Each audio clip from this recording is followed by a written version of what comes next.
Olá, pessoal! Sejam todos muito bem-vindos a mais um podcast filosófico, atividade que é promovida pela Organização Internacional Nova Acrópole do Brasil. Para a nossa conversa de hoje, recebemos o professor voluntário da Nova Acrópole de Florianópolis, Santa Catarina, Roger Hansen. Seja muito bem-vindo, Roger. Obrigado, Danilo. É uma alegria mais uma vez estar aqui com você e com todos aqueles que acompanham os podcasts da Nova Acrópole. Em nossa conversa de hoje, vamos falar sobre a filosofia na obra dos irmãos Grimm.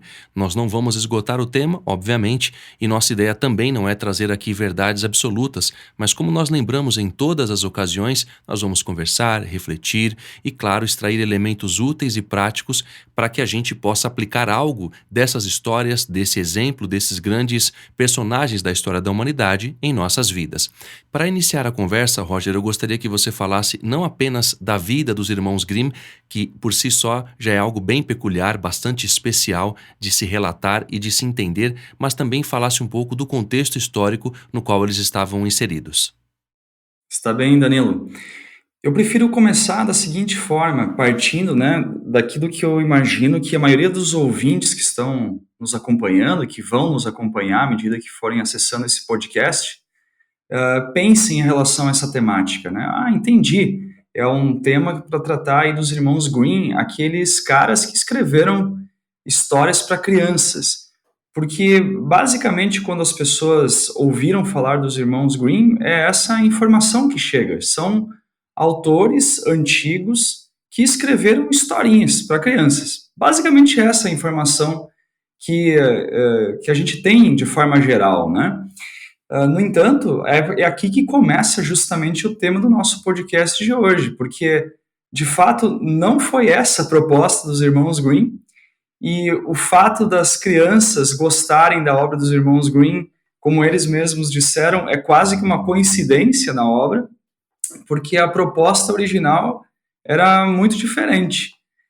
E não teve uma variação da proposta, o que teve foi um aproveitamento da obra dos irmãos Grimm para também utilizar as suas histórias com as crianças, né? Então, a partir daí a gente já começa uma abertura de portas para esse tema, que é saindo um pouco desse senso comum que se tem em relação à obra deles, né, de autores de historinhas de criança, para uma outra situação.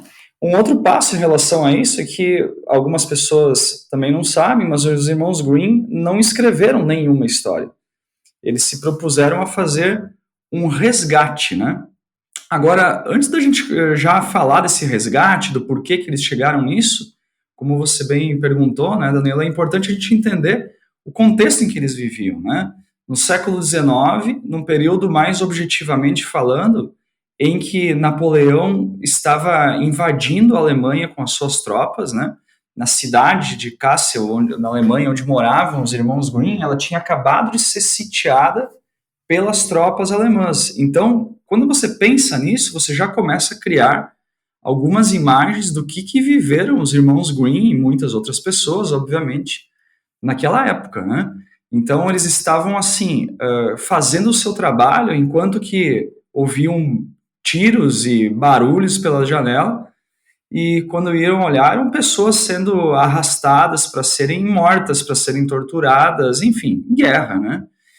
E eles contam, inclusive, nesse contexto, que fazer esse trabalho foi uma espécie de um refúgio espiritual para eles, o que já traz para nós um primeiro grande ensinamento. Isso eu quero pontuar, né, para você e para todos os ouvintes, que quando a gente começa falando do contexto da vida dos irmãos Grimm, não é para que depois a gente chegue no objetivo central do nosso tema aqui hoje, que é a filosofia da obra.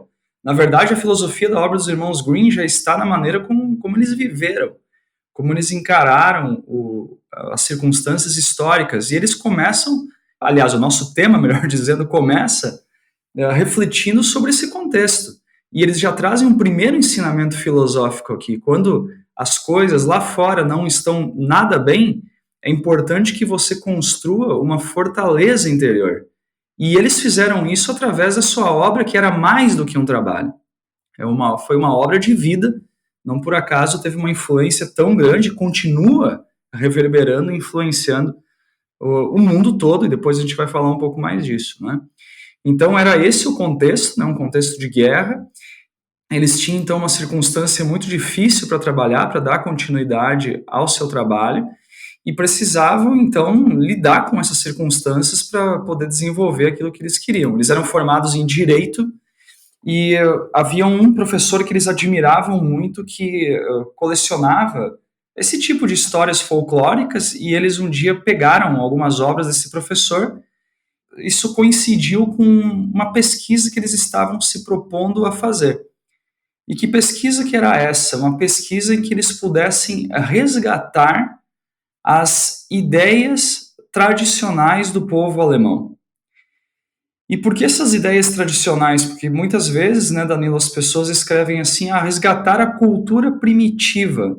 Só que quando a gente usa essas palavras, né, primitiva parece uma coisa para nós soa retrógrada, né, uma coisa assim que é antiga e sem utilidade nenhuma. Então, não é bem a cultura primitiva, né? É uma cultura atemporal que eles sabiam que eles precisavam resgatar, né?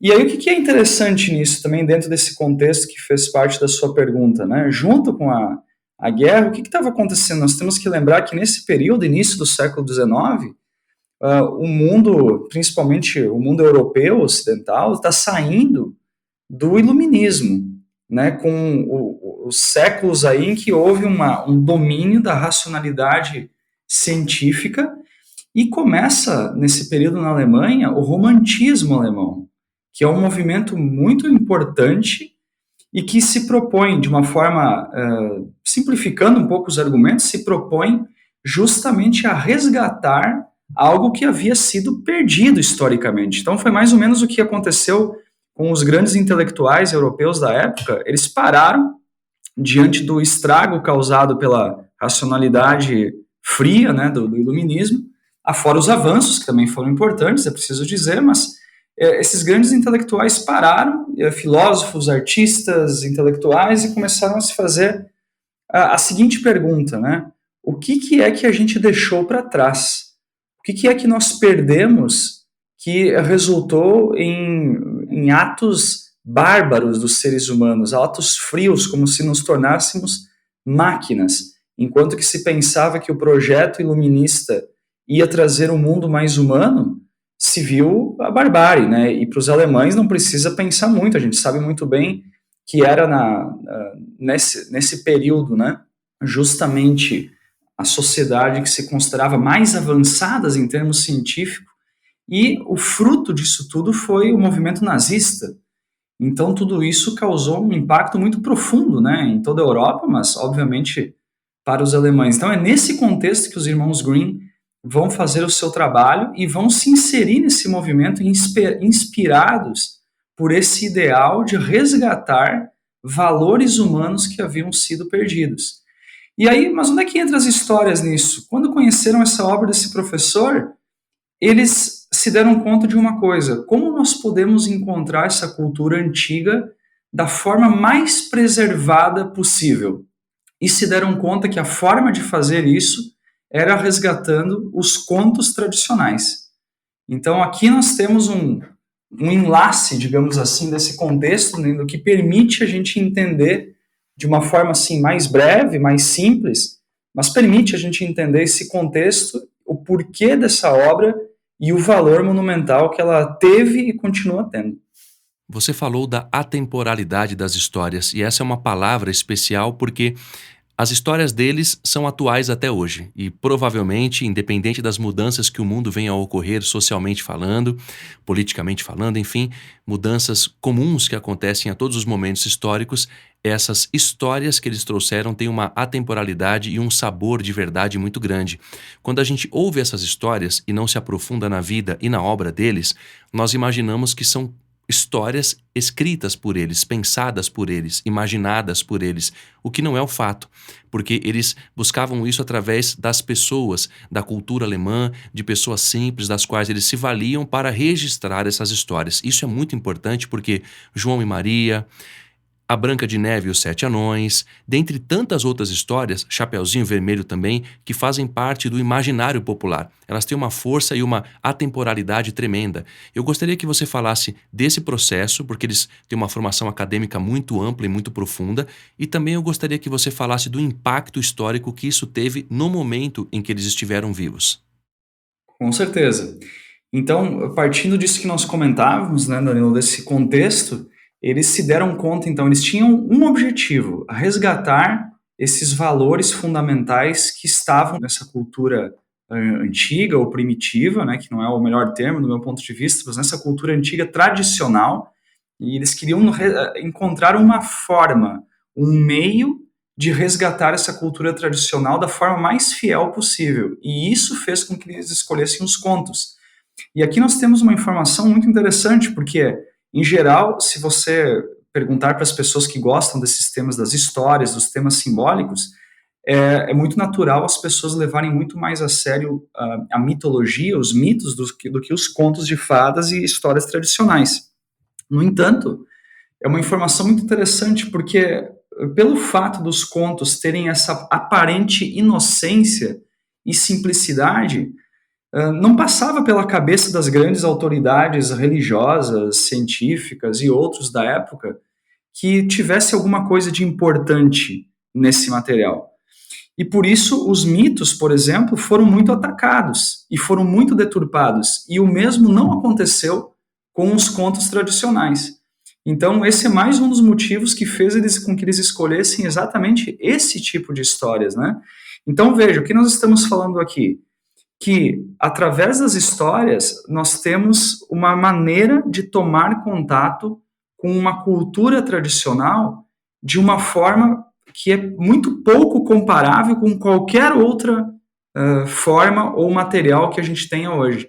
E isso nem todas as pessoas se dão conta. Então, por isso que hoje a obra dos irmãos Grimm é tida como a obra mestra da arte narrativa universal e expressa como muito poucas obras, né, a tradição oral, né?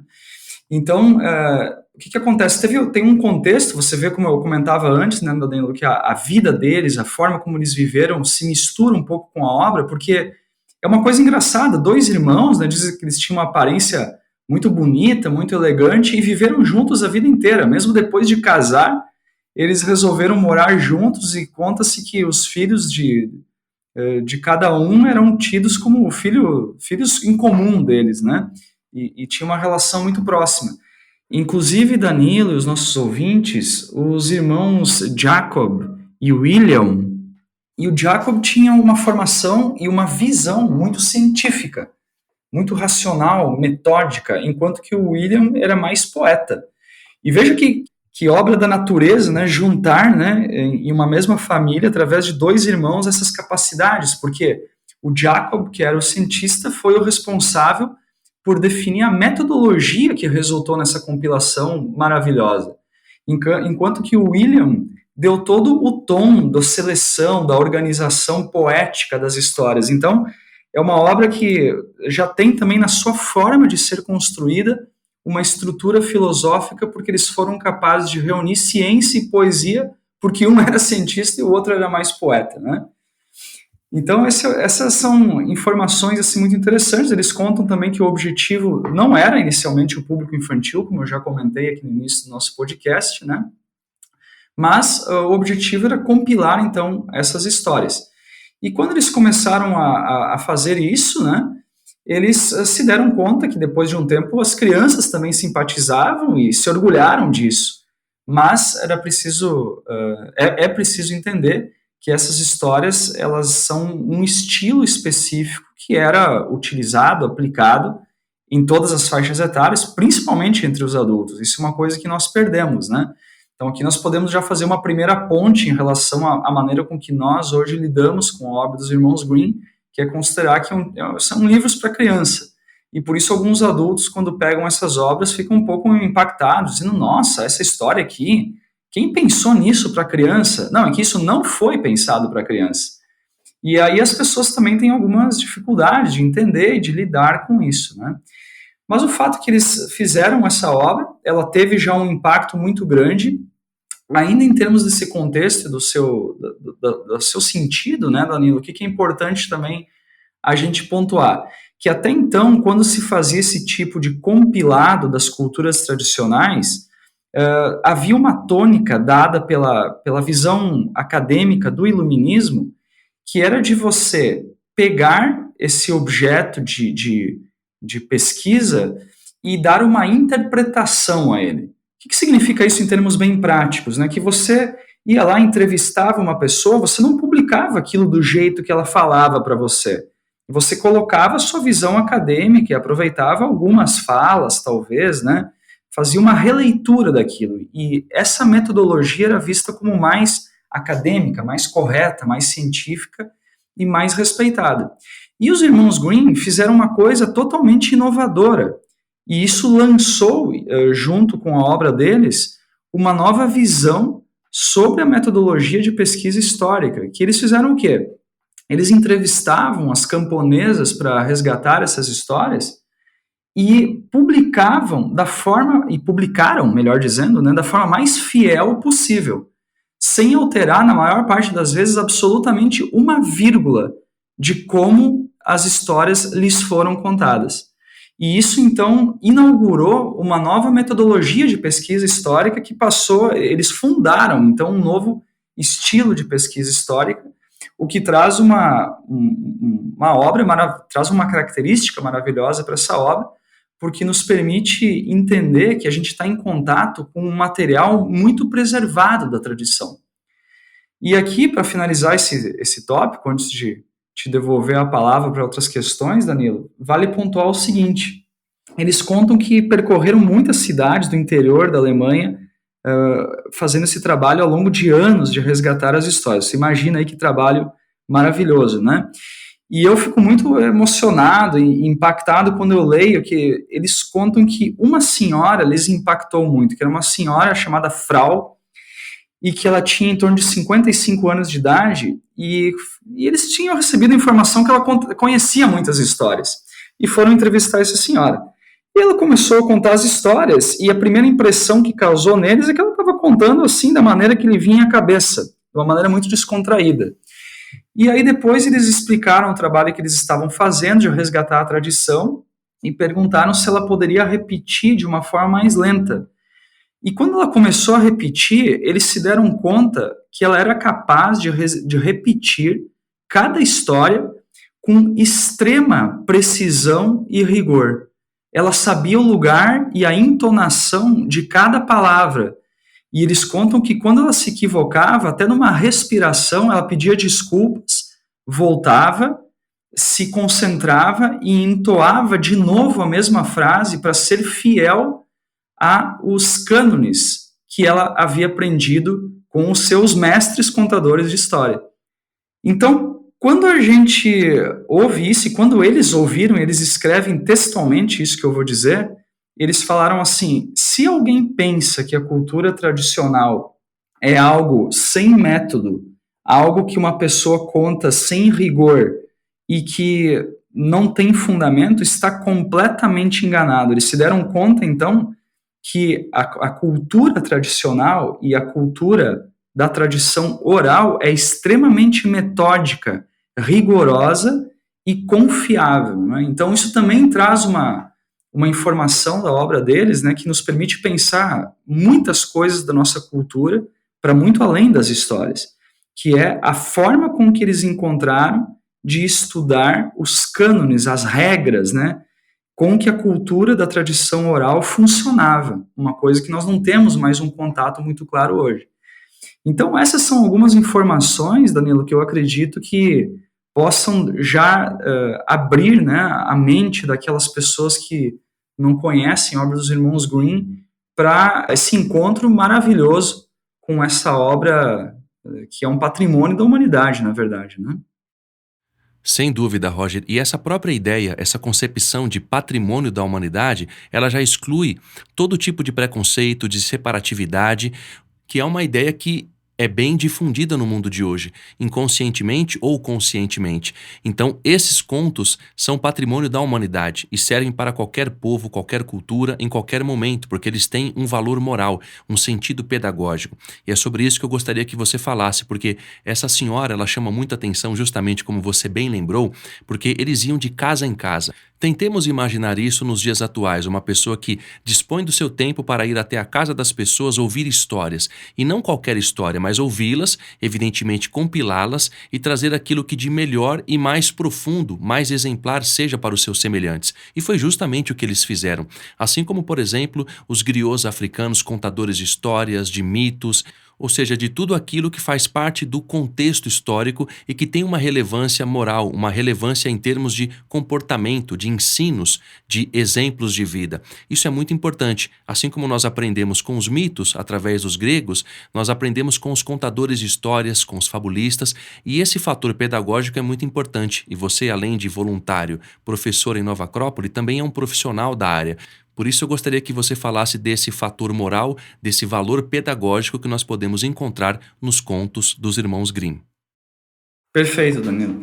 Exatamente. Aí nós entramos, então você vê, quando uma obra, como você mesmo acabou de falar, monumental, e realmente é, quando a gente fala da obra dos irmãos Grimm, ela tem muitas facetas, e a gente precisa até escolher qual é a faceta que nós vamos explorar mais, né? Porque a gente nem dá conta, numa conversa assim, de falar, não vou nem dizer de tudo, mas da maior parte daquilo que eles fizeram.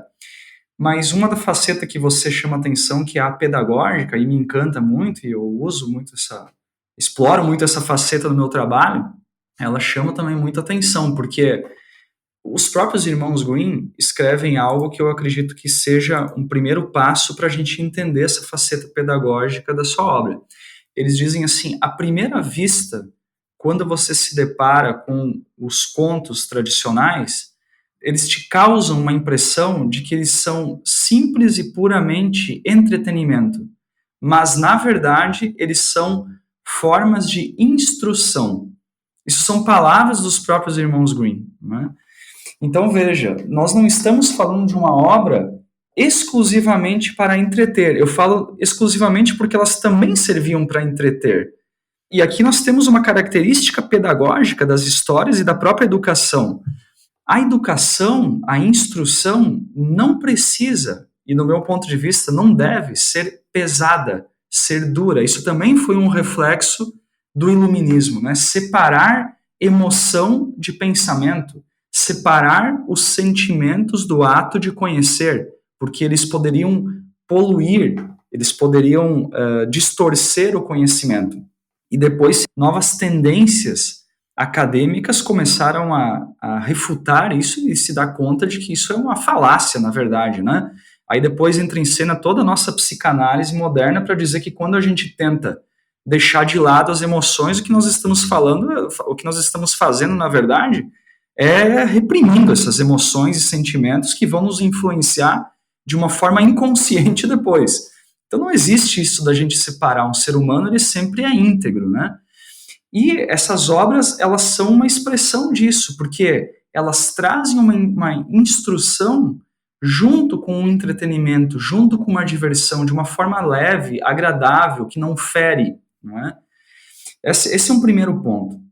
Um segundo ponto é que as histórias dos irmãos Grimm, pelo menos a grande maioria delas, traz uma linguagem que a gente até abordou num outro podcast, até comento aqui, Danilo, porque os ouvintes podem talvez querer procurar esse outro podcast que a gente gravou sobre o papel simbólico das histórias algum tempo atrás, e eu vou mencionar que elas trazem uma linguagem distinta, que é justamente a linguagem simbólica. Vou citar alguns breves exemplos, porque esse não é o nosso foco principal, mas para o ouvinte poder se inteirar, né? Um exemplo possível é que muitas das histórias dos irmãos Grimm, elas têm um simbolismo dos números, principalmente dos números 3, do número 7 e do número 12, que são números com uma grande simbologia, né, conhecida universalmente. Então, por exemplo, quando são 3 irmãos nas histórias, né, isso são frutos de pesquisa e a gente pode constatar olhando as histórias que têm esse tipo de temática e de situação. Quando são 3 irmãos, e há várias histórias com 3 irmãos, o menor deles é sempre o que se sai melhor. Quando você tem uma aventura nas histórias dos irmãos Grimm, por exemplo, as coisas vão falhando, vão dando errado, mas na terceira tentativa elas começam a dar certo. Então, o que você tem aí, né? Por que eu menciono esse exemplo? Porque aqui nós estamos falando da forma dos contos. Isso é uma informação muito importante, né? Algumas boas décadas atrás, um russo escreveu uma obra sobre a morfologia dos contos de fadas, né, que foi relegada às traças por muitos anos, depois se deram conta que aquilo era uma preciosidade. E por que é uma preciosidade falar da forma, do estudo da forma, da morfologia dos contos? Porque a filosofia nos ensina o seguinte: quando a forma está adequada, as ideias podem se plasmar, podem se concretizar de uma maneira mais autêntica, mais genuína, mais fiel. Então veja, quando você estrutura uma história e você preserva essa estrutura original, isso é uma garantia de que as ideias serão transmitidas de maneira fiel. E os irmãos Grimm, de alguma forma, sabiam disso. Então você vê que a proposta deles de relatar, de resgatar e relatar as histórias tradicionais da forma mais fiel com que eles foram contadas não foi casual. Era uma forma de respeito com os valores, com as ideias da tradição. É como se eles soubessem e quisessem passar uma mensagem através da sua obra que era a seguinte: olha, nisso aqui a gente não pode tocar a nossa mão, a não ser que seja com luvas de pelica, para não sujar as ideias, né, para não manchar as ideias. E eles fizeram isso, né? Uma outra coisa pedagógica, uma outra informação que entra nesse contexto que a gente está falando, né, que chama muita atenção, e eu me deparo com isso quase que toda semana, ou quando abordo esse tema com pais de crianças, é que eu já ouvi muito hoje em dia os pais dizendo assim: olha, eu não gosto de algumas histórias, como por exemplo, dos próprios irmãos Grimm, que eles resgataram da Branca de Neve e os Sete Anões, porque a Branca de Neve ela é relatada de uma forma assim muito bonita, muito perfeita, parece que com ela tudo é perfeito, né? E eu falo assim para os pais e até professores quando me comentam isso, digo, não é que ela parece perfeita, ela é perfeita, ela é para ser perfeita, né? Por que isso? Porque os irmãos Grimm dizem o seguinte: a beleza física nos contos tradicionais ela é sempre uma expressão da excelência moral e espiritual daquele personagem, que representa uma ideia.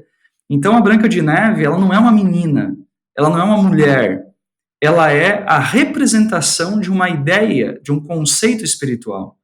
E por isso ele é perfeito, né? Quando ele se plasma em uma pessoa, aí nós vamos encontrar todas as nossas imperfeições, erros e distorções. Mas a ideia é perfeita. Então aqui tem um caráter filosófico muito importante nas obras, né? E por isso nós precisamos extrair uma lição muito importante em termos da pedagogia dos contos, que é não mexer com a estrutura, com a forma das histórias. Obviamente que quando a gente pensa nisso e começa a refletir sobre os milhares de livros que nós encontramos por aí afora, recontando as histórias tradicionais e dando novos inícios, novos finais, etc., a gente começa a se dar conta do grande problema cultural que nós estamos criando com isso, né? Então eu acredito que a gente entendendo melhor o sentido dessa obra dos irmãos Grimm e da forma dos contos, nos permita, para começo de conversa, um respeito maior com a obra, né? E esse ponto é muito importante de você ressaltar, porque entender o arquétipo da beleza é algo crucial para todo contador de história, para todo artista, para o fabulista, enfim, para todo ser humano de um modo geral. Mas como aqui falamos desses dois irmãos em especial, é muito importante que a gente tenha isso em conta. Por exemplo, Roger, a gente vive em um momento histórico bastante confuso, onde os valores estão bastante invertidos. É só conversarmos com pessoas que têm uma faixa etária diferente da nossa, que tenham mais de 60 anos, e que falam dos seus avós, dos valores de antigamente. Isso, quando a gente conversa de fato com as pessoas, a gente consegue perceber, através dessas experiências que eles relatam, que há uma decadência de valores. Então a gente não precisa ligar a TV para constatar isso. É uma questão de observação inteligente do mundo em que a gente vive hoje que faz com que a gente perceba, que a gente note isso. Não é uma opinião, é um fato. Então contar histórias, como um fabulista, por exemplo, e transmitir corretamente o valor moral que elas têm, ou seja, contar as histórias corretamente, é muito importante. Eu gostaria que você falasse do contrário, ou seja, quando há uma corrupção e um entendimento pessoal e uma deturpação dessas histórias. Quais são os perigos que podem decorrer disso tudo? Porque há que saber contar as histórias de maneira veraz, independente do meio histórico em que a gente viva e que as pressões também nos levem a contar de maneira muitas das vezes equivocada. Com certeza, Danilo. Eu penso o seguinte, quando a gente vai abordar essas histórias, principalmente as histórias que são contos de fadas, que são um estilo específico de histórias, que são essas histórias que justamente trazem uma linguagem, através de uma linguagem simbólica, elas apresentam ideias muito profundas, né, e que têm uma coincidência com a estrutura psicológica do ser humano, ou seja, que elas vão gerar e servem para gerar um efeito psicológico específico. Disso os irmãos Green sabiam muito bem, porque eles escrevem que a sua proposta era poder, através do trabalho de resgate fiel dessas histórias, poder gerar a máxima eficácia da sua poesia. É o que eles dizem. O que significa isso? Não é a eficácia da leitura intelectual das histórias, as informações que elas traziam, mas é a eficácia da poesia, porque a poesia, como forma de arte, ela permite que o ser humano, em contato com essa linguagem, possa receber um impacto interior. Não é? E era isso que se esperava através dessas histórias. Então, o que significa esse impacto? Era através das histórias que você conseguia curar certos medos, não só das crianças, mas das pessoas em geral. Era através das histórias que você podia purificar emoções muito negativas, como a raiva, o rancor e outros elementos que fazem parte, né, os ciúmes, que fazem parte daquilo que é o mais baixo do ser humano. E, por outro lado, enaltecer sentimentos de amor, de generosidade, de amor incondicional, de amizade, de fidelidade, né? Veja só, um dos grandes ensinamentos que perpassa muitas histórias, né? Quando você promete, você deve cumprir. Né? A história da princesa e o sapo tem isso como o seu maior ensinamento, né? Você tem que, o rei diz para sua filha que é a princesa, se você prometeu, você deve cumprir. Poxa, isso é na verdade tem todo um caminho, né, do processo da individuação de um ser humano. Por quê? Porque se você diz hoje algo e é capaz de manter por 10 anos o que você disse, quer dizer que você começou a ser alguém fiel a você, fiel à sua palavra. Então, olha as lições que nós temos aí nos contos, né? Agora, quando começam os perigos, como você falava, Danilo, é quando a gente começa, em primeiro lugar, tratar as histórias de qualquer jeito. Porque esse é o primeiro grande equívoco, e por isso que eu comentava que se a gente começa a entender o que essas histórias significam, nós já vamos ter uma visão respeitosa com relação às histórias. E aí a coisa já começa a mudar de figura. Né? Porque antes de você entrar em aspectos metodológicos e tudo mais, primeiro precisa ter esse respeito, né? E eu uso a palavra respeito, Danilo, porque a gente tem que se relacionar com as histórias. Porque quando você vai contar uma história, você não vai transmitir o que está no livro dos irmãos Green. Você vai transmitir o que está dentro de você através das histórias dos irmãos Green. Não é? Então, nós vemos que nós estamos falando de uma forma de arte, né? De arte, e que contava, na antiguidade, com uma figura que era muito prestigiada, né, tradicionalmente, mas que nós não temos mais, que é a figura do contador de histórias. O contador, ele era um preservador dos valores, da tradição, daquilo que estruturava uma sociedade. Hoje, um contador é, no máximo, um ator, no máximo, alguém visto como alguém que exerce uma profissão de entretenimento, né? E claro, isso também merece respeito, mas um contador tinha uma tarefa muito mais contundente e abrangente do que isso. Tudo bem, é um pai ou uma mãe de uma criança que podem estar nos ouvindo, ou uma pessoa que quer trabalhar com crianças, pode dizer, poxa, mas então eu tenho que me tornar um contador?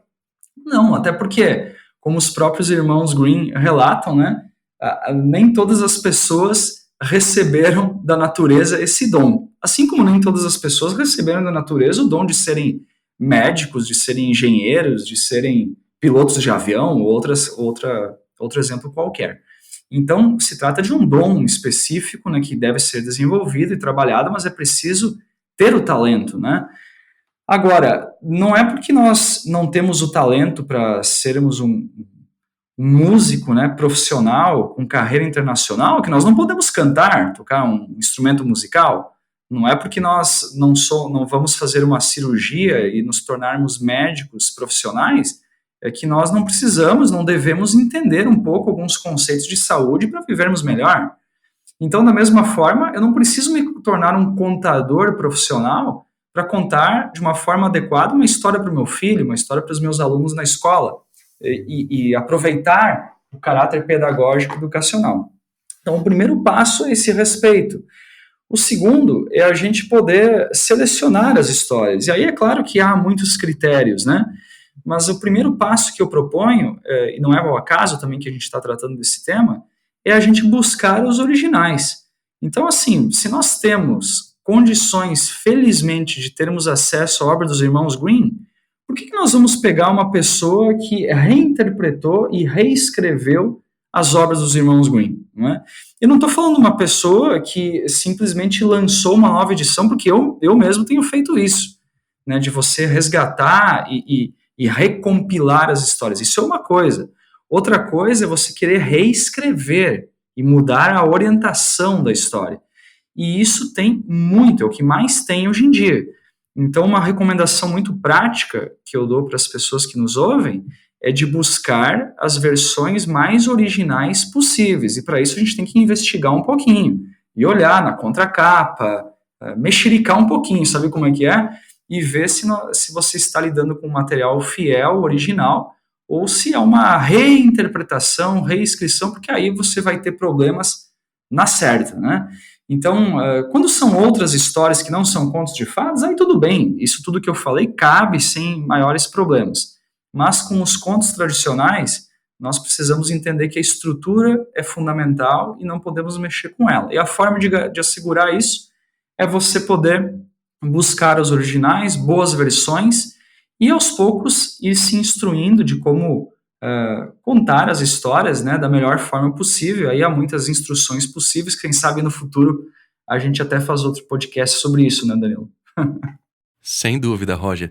Agora, para encerrar a nossa conversa de hoje, eu gostaria que você falasse do principal legado dos irmãos Grimm e também sobre a melhor forma de nós podermos viver algo dessas histórias tão valorosas, tão esplêndidas, nesse momento histórico no qual nós estamos vivendo agora.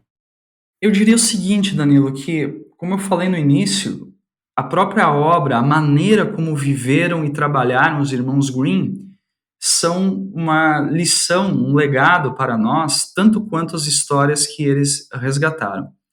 E eu gostaria de deixar como mensagem final o ensinamento que eles trouxeram não só com a sua obra, mas com a sua vida, que é justamente essa atitude que eles tiveram de se concentrar nos seus maiores tesouros interiores quando viviam um momento de profunda tristeza e crise, porque viviam no meio de uma guerra, não é? Então, nós hoje vivemos numa sociedade, acabamos de sair de uma pandemia, e nós temos hoje milhares de jovens, de crianças, de adultos com problemas psicológicos frutos da pandemia, problemas que vão para além da própria doença em si, né? Jamais tivemos tanta lotação quanto hoje nas clínicas, né, psiquiátricas, nas clínicas que trabalham, que oferecem psicólogos, né, porque estamos com muitos problemas. Eu sou educador e tenho dados, né, alarmantes sobre isso em relação a crianças e jovens, né, o que tem acontecido hoje. Então, aqui nós temos um conselho e uma lição muito importante, né?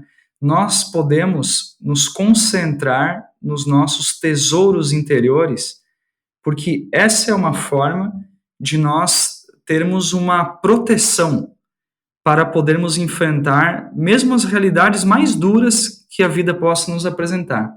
Mas para podermos nos concentrar nesses tesouros interiores, precisamos tê-los.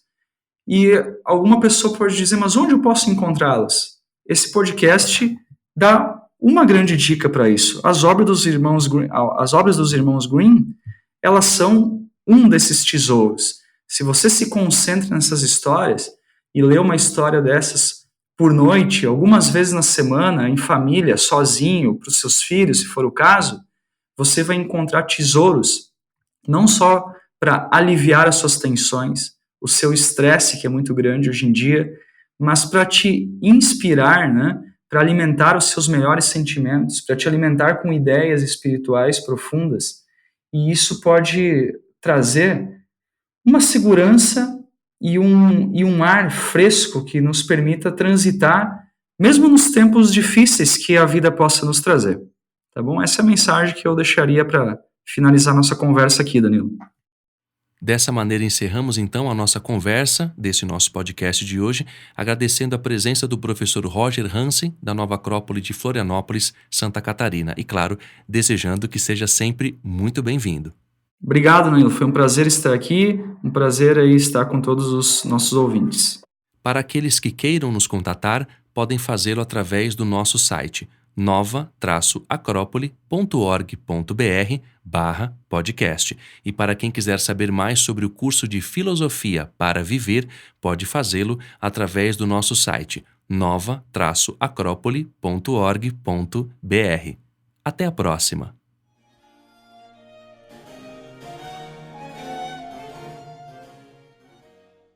A trilha deste podcast é de autoria de Johann Sebastian Bach e chama-se Suíte para Orquestra número 2, BWV 1067 em Si menor, Ouverture.